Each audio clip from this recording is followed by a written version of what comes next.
Good afternoon, everybody. This is Dr. Rostenberg again, and I am excited to bring you a brand new video with brand new information and science that we haven't really talked about before on my channel. This is all new to me as of about 10 weeks ago, these ideas and the research I'm about to share with you. It's only been part of our practice, on our radar screen just for a couple of months, and in that time it's really had a big influence on how we think and how we practice. So there isn't very many times that a new tool comes along, a new idea that really has that big of an impact on how we practice. But what I'm going to share with you today, talking about the science behind stem cells and then going into the tool that we call stem cell activation patches, giving you an overview of what that is, you'll start to understand why we're so excited about this technology basically. So first we need to look at the stem cells, and we'll go into the patches and give you a little more information on that. But I think you're going to like what you learn in this video. So stem cells were discovered all the way back in 1961. These two scientists here in front of you, these are the gentlemen credited for making that discovery. These are the cellular biologists who back in 1961 discovered stem cells. So they've been around in the scientific literature, or we've known about them at least that long, but only recently has the power of stem cells really begun to be appreciated. And you know, it's really driving this whole industry called regenerative medicine. We like that idea. We have an aging population. We don't want to be falling into the traps that our parents fell into. Some of us have taken care of ailing grandparents or ailing parents, and you see how many medications and drugs people get, are forced to take basically, as a medical profession really tries but doesn't do a great job taking care of people. So the regenerative medicine area is an area where people are going to be able to promote proper healing at every stage of life and just regain function, so that you don't have to be on 12 different medications just to get out of bed in the morning and walk around. And there's better options out there. Of course there's better options out there. And so this idea of stem cells ties into that. They're just sharing with you, this is from Duke University, that by next year, 2021, not too far off, the growth in this industry is going to be up to about 50 billion from 17 billion just 5 years before. So those are big numbers for my little brain, but it's just showing you, hey, there's a huge investment, there's a lot of interest in this area. And even in the traditional medical world, stem cell treatment has been used for a long time. Cancer cells grow quickly, they develop chemotherapy to kill fast growing cells.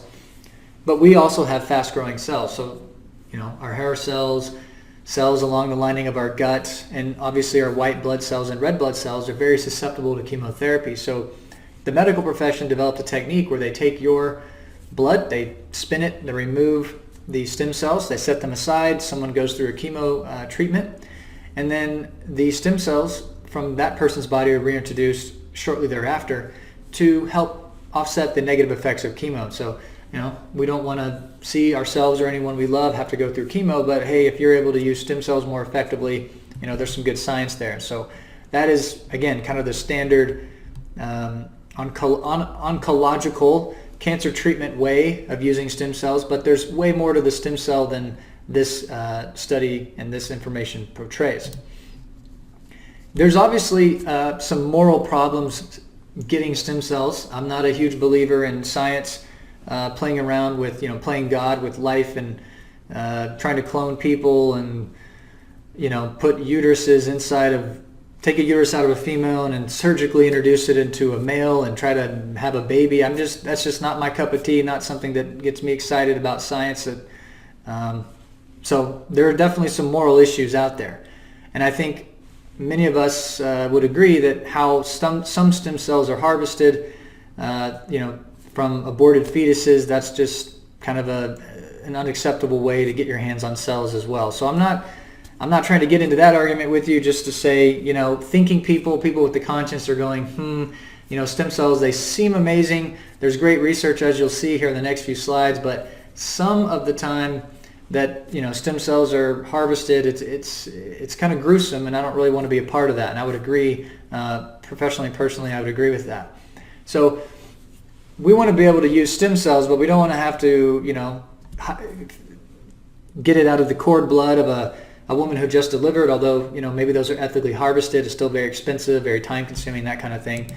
Here's a study that shows the average treatment for stem cells. Here's somebody trying to treat their arthritis with some stem cell injections. It's like $5,000 to $8,000 per treatment, and it may not even work. Nobody has a 100% guarantee that it'll work. But that's the price of a used car or a nice long vacation or lots of other things that you could spend that money on. So we're looking for ways to use stem cells, but we're looking for a method to use it in an economical way, because I personally couldn't really afford that very much, and I have a lot of patients that they're on a budget and they don't want to spend $8,000 just to see if this will work. There's got to be another way, which I'll talk to you about here in a few minutes. But as I said 10 weeks ago, didn't really think about this at all, and now here I am putting out another video. I really feel ethically that if I'm going to talk about something or use it in my practice, I have to do my own due diligence. So these are the research studies that I've referred back to that have helped me understand how this process works of using stem cells in practice for better patient outcomes. Okay? So when I started to look at stem cells, what I'm actually looking at is this pathway called GHK. The GHK peptide pathway is the pathway that produces stem cells in the human body. If you stimulate GHK pathways, you get more stem cells produced. And I start to look at the research and I'm just kind of blown away. And the reason why is I have tens of thousands of references. I've spent tens of thousands of hours studying health. I just like it. I'm only OCD 99% of the time, I just got to chew on something interesting, and I've done a lot of research. But I rarely find something with this much positive review in the literature. Meaning this: excellent safety record, wound healing, tissue repair, remodeling, anti-inflammatory, antioxidant, DNA repair, gene modulators, reverse expression of multiple genes involved in biochemical pathways associated with cancer growth. I've lost friends to cancer, and I'm not, that old of a person. And I know that the more years we live, the more people we have to see succumb to these problems. I want to find a better way. I think as a society we could. So, that's what drives us to go to work every day and work on helping people. But that's a nice long list of positive aspects of these GHK peptides. They're a powerful healing pathway. GHK has a distinct action. It increases your collagen, elastin. It helps blood flow. It reduces inflammation. It improves stem cell proliferation. Right there, ding, ding, ding. That's what we want. Okay? It just helps people. There are some things out there that just helps people, like these guys having a fun time in the mud, getting to the spa. Do you think that reducing stress has any negative impact on a single living creature on Earth? I cannot find any data that suggests lowering stress does anything negative for you. I also think, as we're going to see, that increasing stem cell function has no negative effects. It only helps us in a world that seems to be out to get us, especially lately with all the shenanigans going on, right? We need everything we can to promote health if it's safe, ethical, and effective, right? Tell me more about that stuff. So, just more research. This is, again, from 2015. It restores the ability of fibroblasts to replicate. So fibroblasts are what form your collagen. They have a big influence on collagen, your joint capsules, your ligaments, your tendons. A lot of us have injuries and scar tissue. The assumption is as we age, we just never get it back. It's just, that's my old injury. It's what still hurts. Well, I always ask the question, well, if that's your old injury right there on your knee, what about the other 800 injuries you've had since you were a kid that don't hurt you at all? Why does that one still hurt you, but the 800 other ones don't, right? It's an interesting question. It's because sometimes the body just isn't able to heal something without a little bit of help. That's what we see in practice. So this pathway, this GHK copper peptide pathway, accelerates wound healing of the skin, hair, GI tract, bony tissue, the foot pads of dogs. It's been found to tighten loose skin, improve elasticity, skin density, and firmness.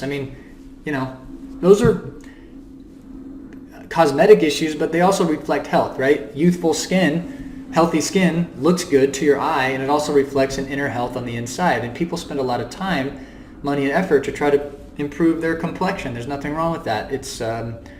But stem cells need to be part of your awareness of that now. So these are some of the studies that really blew me away as I was digging into this. Being interested in genetics and researching it and talking about it for years now and using it in our practice. When I found out that the GHK pathway controls over 4,000 human genes, it blew my hair back. Not that I have that much hair left, by the way, but anyway, it blew my hair back, and it resets the DNA to a healthier state. I'm just thinking to myself, like, man, this is really interesting, because this is what we do in practice for people. We try to help them optimize their genes and change their life. So here's a pathway that does that. 4,000 human genes. I don't know of any other pathway that I'm aware of that has that much influence on genetic expression. So I dug a little deeper. I looked into other research that's saying GHK is the most active of 1,309 bioactive substances, the most active, uniquely capable of reversing the expression in this study of 54 genes that were related to cancer. Please tell me more. The world is stressful. The world is toxic. If you're born after 1960, you have a greater than 50% chance of getting cancer in your lifetime. We've never, ever lived through a world like this. We need everything we can to help stack the odds in our favor that we can enjoy abundant health, guys. And that's why we're on this channel in practice, showing up to work every day. And that's why you're here as well.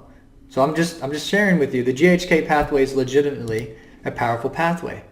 Now, another big area of focus in our practice is anxiety and issues with catecholamines and dopamine and neurotransmitters. We talk a lot about that. We see a lot of connections between people with hidden gut problems, fungal overgrowth, bacterial overgrowth, and neurological or psychological problems they can't fix. Well, you can't fix your brain if your gut's a mess. And we know that. We've explained that in videos, and we see that in practice all the time. And so here's some data that really, again, kind of resonated with me. It shows that anxiety and pain, genes involved with anxiety and pain are very much affected and impacted by GHK. So GHK, the stem cell pathway peptide, increases the gene expression of these opioid and cannabinoid receptors. So what that's saying is, if you can increase GHK expression, you're going to express receptors in your body that allow your natural morphine and natural painkillers to work better, which just takes people out of chronic pain. One reason why people are in chronic pain is they've lost function of the enkephalin, the endorphin system that's supposed to give you that runner's high, supposed to take the pain away. Many people suffering with chronic pain just have lost function of that pathway. So what we're seeing here is if we can increase GHK, we can help that system right along. And then, again, I'm not going to get into the discussion of like copper toxicity and zinc and cryptopyrroles. That's something we look at in practice, but this is really just a different discussion. There are actually people out there, because of modern diets, who are copper deficient, believe it or not. And when healthy men were fed a low copper diet, their plasma opiate levels dropped by 80%. As soon as copper was restored, that level returned to normal. So what they're saying is GHK is really a copper peptide. I mean, you can't survive. You will die without copper in your body. You don't want too little. You don't want too much. But one of the things it does is it's connected to GHK. So what they're simply saying is GHK function increases when your copper levels are balanced, and it allowed the plasma opiate levels to go back to normal. So, people who are dealing with chronic pain, it's a really, really big problem. And I believe one of the main reasons they has to do with like I've talked about before, like high catecholamines, high dopamine syndromes, high adrenaline, chronically stuck in fight or flight. There's a lot of data on that. But now we have data to support the GHK pathway as a contributor as well. Way back in 1975, so this wasn't, or 1973, this wasn't too long after stem cells were discovered, they figured out that the GHK pathway was a growth factor for liver cells, and it also helped neurons develop. So you're seeing now the connection in the research between stimulating stem cells through GHK, helping liver problems, helping the liver regenerate. It has a big, quick impact on neurologic health as well. So again, not my opinion. These are just nuggets from the research that we've been finding over the last few weeks in our practice. Here's a nice summary from 2018, and I mean, I'm not just going to read them all for you, but what's listed on your screen, people spend billions of dollars every year trying to support these pathways. In practice, we always win if we can find something that has leverage on multiple levels and areas. That's the same reason why methylation and MTHFR is so important to understand. It's important to treat, because if it's corrected, then you get leverage across multiple systems. They all will get better and fall in line. Well, the same thing appears to be true with GHK copper peptides. Skin, cosmetic, healing, chronic illness, inflammatory disorders, cancer. I mean, this is just what the research is saying. This pathway has a massive effect on. So you can imagine a researcher like myself and a practitioner, I start to read this stuff and I think, wow, this could be a really good tool to help my patients. So the thing to remember though is as we age, here's what the research says. At age 20, the plasma level of GHK is about 200 nanograms per milliliter. By the age of 60, it declines to 80. So part of the reason we age is that we lose stem cell function. And I'm not saying I want to live forever, but I want to be healthy to the very end. I want to live a nice, long, healthy life and love my family and meet my grandkids and maybe my great-grandkids. I think that'd just be a really cool life experience. I want that.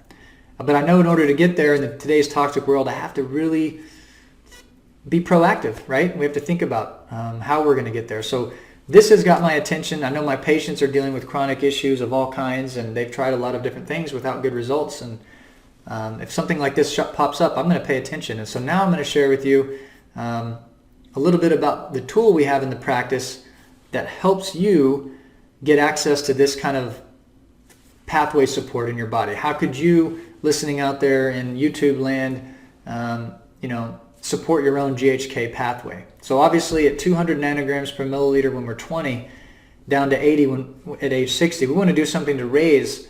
Every decade of life it's going to drop. We want to raise it up. If we can raise it up, we're going to heal better and enjoy life at a higher level. Okay? But I have to warn you, some people are very sensitive to what I'm about to talk about. You're going to hear me talk about an incredible natural medicine tool, but it is sold through a multi-level marketing company, and I know I've certainly been on the receiving end of their sales tactics, and it kind of rubbed me the wrong way. And that's just been my experience. I know it's been other people's experience too. But, and this is a big but, you can't throw all of that, sales process away. You have to keep an open mind, because something might come along that just happens to be sold that way that could really benefit you or make a positive impact in your life. And that's where I'm at. I heard about these patches from a colleague down the road here in Idaho, and he's a trusted friend of mine. I just didn't know what to do with them for a few weeks, and a little voice inside my head said, man, you should at least research it and see what it's about, see what's going on. And so that's what you've just gone through there with me, is the research. So now what I'm going to share with you is the product and how it works, and share with you some case studies that this product has done for people, and you can get a feel for what it might be able to do for you. So again, if you're just turned off by that whole idea and you think I'm just out there to get rich and buy a Caribbean island and retire, then thanks for hanging out. But if you have an open mind, you want to hear a little bit more about what I'd use in practice and how you might be able to use it for yourself, here we go. Let's keep going, and I'll tell you all about that. Okay? We're really going to be talking about how to activate our own stem cells. That's real important. We're going to take advantage of all the stem cell science, but we're not going to be injecting anybody else's stem cells. We're not going to stick ourselves with any needles whatsoever. In fact, we're going to learn how to activate our own, which to me is way, way smarter in the long run. So these are some case studies I just thought I would share with you just visually, right? You can see with your eyes, you don't have to know anything about the product, that something is going on when people use this tool. So here's a patient. This is March 7th of 2020. Puts a patch on every day. 6 weeks later, obviously the hair regenerated. There is something about stimulating the GHK peptide pathway that accelerates wound healing of the skin, hair follicles. I'm just quoting from the research I shared with you a minute ago. So you saw the research and now you see the evidence. I would suggest if you could if a supplement could make your hair grow back like this, you would hear about it on Dr. Oz. It'd be everywhere. It'd be like people would be be like Black Friday at the market to try to get your hands on this stuff, right? I mean, people spend a lot of money trying to regrow hair. So here's something that does it from the inside out by working on stem cell pathways. That's a pretty cool little case study. Dermatologically, cosmetically, here's another case study. This woman had the foresight to say, hey, I'm starting on day one. Here I am about 6 weeks in, and here I am a year later. And you can just see there's a different brightness. There's a different tone to the skin. And it's not a procedure. It's not a surgery. It's none of that. It's just GHK peptides have been shown, again, I'm quoting the research, to tighten loose skin and improve elasticity, skin density, and firmness, etc. You can read that right there. I mean, it's just what the research says, and then you can see it in front of you with your own eyes. So this was part of my education as I got into it. I was like, man, there's legit research. There's about 500 published studies on GHK copper peptides. The information is pretty incredible. And now here's some case studies. So as I go, I'm going to show you a couple more that get a little more, I don't know, what I would say is more profound. So you've seen some hair, you've seen some skin, that's great, doc, blah, blah, blah. But let's see what else profound changes can happen from the GHK peptide pathway, okay? So this one is a big influence on me because as a chiropractor, I'm treating people with thoracic outlet syndrome and radiculopathy and neurological problems, disc bulges all the time. It's part of our practice. We help them. And if there's a tool out there that helps them even more than what I do, well, then I want to know about it, right? So here's a patient in November 2018. Here's this person's MRI. And you can see this is an MRI. The spinal cord's right there where my cursor is. You can see disc bulges at the C5 disc. Looks like the C6 and C7 are fused. I'm not sure if they were born that way, if that was post-surgical. And then you have the C7 disc pushing out into the cord pretty hard too. I mean, this is pain. This is suffering, guys. And this is a neurological surgery. I mean, that's literally all that the world has to offer us is, hey, operate. This person decided to go a different path. He started working with patches back in 2018. And about a year and a half later, he has another MRI. And the differences are incredible, right? So just paying attention, you can see the labels here, and I've highlighted it for you. So this is the C4 disc. Here's C5. It was bulging over in November. Now back in April of 2020, you can see it's cleaned itself right up. You can see the C7 bulge has, you really can barely see any bulge there at all versus this one that was almost going halfway across the cord. And again, the surgeon himself was like, hey man, it's a miracle, and he hasn't seen stuff like that very often in his career, and I bet he hasn't. Because most people just say, hey, it hurts, let's cut it. But I admire people who, are willing to try a different experiment to see how that works. So this is what the GHK peptide, the stem cell activating patches did for this individual. Now, the next picture I'm going to show you is gross. So I'm just going to give you a warning if you're, eating some stir-fried rice or having some dinner, put your food down. Wipe your mouth clean, step away from the table, because what I'm about to show you isn't that pleasing to the eye. Okay, you've been warned. But it's a great, great case study. That's why we're doing it, for the sake of science, okay? So this is a sore on a man's back, and he's in his mid-50s, and he has something wrong with his back. You don't have to be a doctor to know that that's a problem.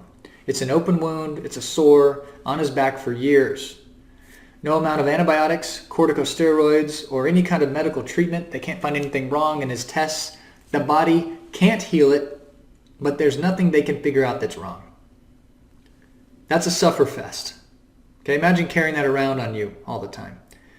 His brother gets into the stem cell activating patches and knows that they can help with skin repair and wound healing. Says, hey, John, just try the patches for a month and see what happens, right? What does this guy have to lose? That's where he starts. So he starts putting a patch on every day, and you wear the patches from the morning till the evening, and you take them off. You wear them about 12 to 14 hours. They literally just stick on your skin. I'll show you a couple pictures, and that's it. But this guy puts them on day one. Now what he says is, as soon as he started wearing the patch, the skin started to hurt. So it's kind of numb. It kind of when you have a big, nasty, dysfunctional part of your body that your body can't heal, it's like having a room in your house that you can't clean or you can't fix. So if you can't fix it, for whatever reason, you don't have enough life force, enough vitamins, enough nutrition, there's not enough blood flow, whatever the thing is, your body will like wall that off. It'll just throw up some 2x4s, put some, drywall up, texture it, paint it, and just hope that nobody accidentally knocks that wall down and finds a big gross mess back there. Well, that's kind of what his body did. If your body can't heal something, it'll just ignore it. But as he started to wear the patches for the first few days, it began to hurt again, which is actually a good sign that healing is starting. It means the body's paying attention again. And all the dead skin began to, unfortunately, rot and fall away. So he kept wearing them day after day, and in about 2.5 weeks, he was right here on the left hand of your screen. Now, I'll admit, that still doesn't look very appetizing. That's pretty disgusting. But what you see is healing taking place. The redness is gone, the swelling's gone. You can see that the skin is repairing itself, the connective tissue. The connective tissue is repairing itself. And that is exactly what GHK peptides do. That's what stem cell activating patches are designed to do. And about 4 weeks later, after a month of wearing the patches, look at where this gentleman ended up. It blew my freaking mind when I saw this. Guys, I've seen miracles in practice. From having people go to counseling, from giving them chiropractic adjustments, from working on hiatal hernias, from ileocecal valves, from detoxing, from herbs, from doing organic acid tests. Everything that I've shared with you, that we've poured our life into over the last 8 years, it all works. It all works. But if something works like this, you got to just tell me more, man. I got to find out more information, because this is something I think could help my patients, right? And it can help you. So that's incredible healing, right? So my thought is, again, bodies build, they will quadrant something off. They'll if something can't get fixed, your body will try to ignore it, and it'll try to it'll encapsulate it and just try to leave it alone and hope that maybe tomorrow there'll be a better healing opportunity. They can take care of it then. But what I think happened in this case is wearing the X39 patches that you're about to learn about and activating the GHK peptide pathway, more stem cells were made in this man's body. And those stem cells were directed by the body's intelligence right where the problem was, and they started to repair and to heal. And that's the power of the body. The body can heal itself. Every doctor worth their salt knows that. They used to say that the doctor amuses the patient while the patient's body heals itself. There's some truth to that. But if we can speed that process up, let's figure out how we can do that. That can help people. So this is a really simple idea, guys. It's a simple product. You literally wear a little patch, just like she has on the base of your neck or under your navel. And like I said, you wear it in the morning, and you wear it for around 12 hours, and you take it off and throw it in the trash. The next day you put another one on. That's how the process works. And while you wear it, your body heats it up. And there's nothing chemical in the patch. There's no magical compounds or chemicals crossing into your skin. There's nothing like that happening. In fact, the only thing going from this patch into your body is a wavelength of light. All right? It is just that basic. Your body warms the patch up as you wear it. The patch, it has a special crystal matrix embedded in polyester, and the patch then reflects a specific wavelength of vibration, a tuned wavelength back onto the skin right underneath the patch. And it's that specific wavelength that triggers the cells under the patch to activate GHK. Well, you just learned about it with me, right? I've been spending weeks poring over this stuff. I'm sharing with you my best stuff. But this patch, when worn during the day, will activate GHK, which activates your stem cells. Then your body and its intelligence will push the stem cells around to where they're needed, and you'll benefit somehow. We've been using this with dozens and dozens of patients. People report better sleep. That's one of the main things they say. They say they have more energy. I have a patient who has a diagnosis of some form of dementia. It's really kind of sad. It doesn't meet the it's not mad cow disease. It's not Alzheimer's. It's not Parkinson's, but it's called multiple systems atrophy. And this individual wakes up, can barely get himself dressed, can't do chores, doesn't help his wife out. He's kind of he doesn't do much when he's in this, and when he's unhealthy. He has some breakfast, has a cup of coffee, sits in a chair. A couple hours later, he falls asleep, naps for a few hours, wakes up, putts around, has lunch, goes back to sleep, sleeps, watch movies, watch TV, doesn't really interact. And this is his life. It's really sad. He sleeps like 15 hours a day. So I know his wife. Sweet person. She's a saint. Imagine having to take care of somebody like that, right? I mean, it's a burden. So I mentioned, hey, try these patches. I gave her a few to try. She goes home on a Saturday morning, puts a patch on this guy right at the base of his neck, and I'm telling you, he's got this. He's diagnosed medically, multiple systems atrophy. They just tell her, hey, he's just going to get worse. Just deal with it. That's all we can do. So he puts a patch on. They have company over. He gets out of his chair right in the morning and stands up and talks to people and walks around the house for like 5 hours. She couldn't get him to shut up. Right? He literally didn't nap all day long and was starting to participate in the house, starting to help out with chores and, do little projects, starting to act like a normal, healthy 72-year-old. Next day she woke up, gave him a patch, same thing, got out of bed, didn't fall back asleep, up and active, started to, move around, get some exercise, walk around the block. I mean, he's seeing some change. Same thing on the third day. Now on the fourth day, she's busy, forgets to give it to him, and then boom, right back to his old pattern. Wakes up, putts around after breakfast, has some coffee, sits in his favorite chair, and falls back asleep. That's no way to live, okay? So they got excited, and they've been on it now for several weeks, and it's made a permanent change for this guy. I mean, he gets up out of bed, he doesn't sleep during the day, he's interacting, he's talking to his daughters and his grandkids, he's out walking and exercising. I mean, for just putting a patch on your skin to see that stuff change, I'm telling you what, guys, I've never seen anything so easy to help people, right? I mean, coffee enemas and big detoxes, they help people, but they're kind of hard to follow, and they're kind of expensive. So if you can find something that's really affordable, that makes a difference, that works on stem cells, it's kind of a no-brainer, okay? Who should use them? Well, probably at least 4 people in this picture, right? Raising kids is stressful. Nobody works harder than stay-at-home moms. I don't care what your job is. I've talked to thousands of people. Stay-at-home moms are just the hardest working humans in the world. It's really hard to raise kids all by yourself and just deal with them all day long. We love them, but man, it's hard. Anybody says otherwise, it's crazy. But anyway, the patches should be used by pretty much anybody. Okay, they're safe. Again, first, do no harm. We really ascribe to that principle. There's no other animals being harmed. We aren't harvesting stem cells from an unethical source. You're just making your own, using a wavelength of light and your own body heat. It's brilliantly simple, and it works, guys. I'm telling you, this stuff has made a difference to my patients' lives.